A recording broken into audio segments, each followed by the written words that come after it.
부유한 상속녀 플로렌스는 음치 소프라노였습니다. 하지만 자신이 천재 성악가라고 착각했습니다. But I seem to just get better and better.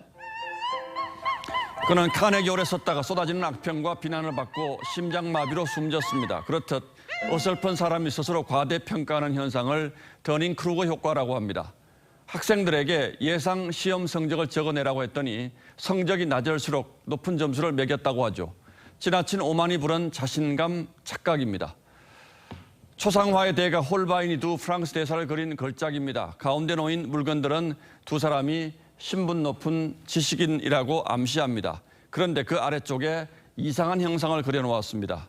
옆에서 보면 정체가 드러납니다. 바로 해골입니다. 겸손하게 살지 않으면 해골처럼 쓰러지고 만다는 교훈을 숨겨둔 것이죠. 윤석열 당선인이 대통령직 인수위 주요 인선을 발표했습니다. 50여일 동안 꾸릴 인수위는 윤석열 정부 5년의 성패를 가늠하는 시금석이자 민심의 향배를 재는 잣대가 될 겁니다.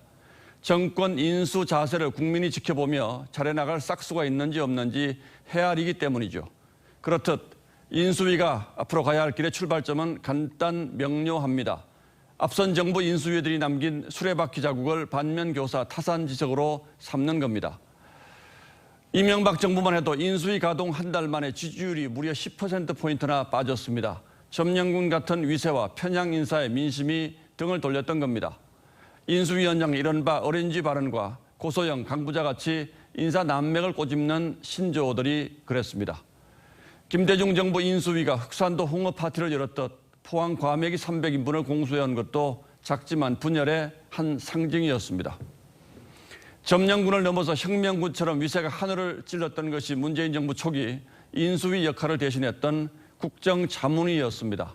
위원장은 관료들이 새 정부 국정 철학을 잘 이해하지 못하고 있다고 다그쳤습니다. 총리는 공직자들은 촛불 혁명의 명령을 받드는 도구라고 했습니다.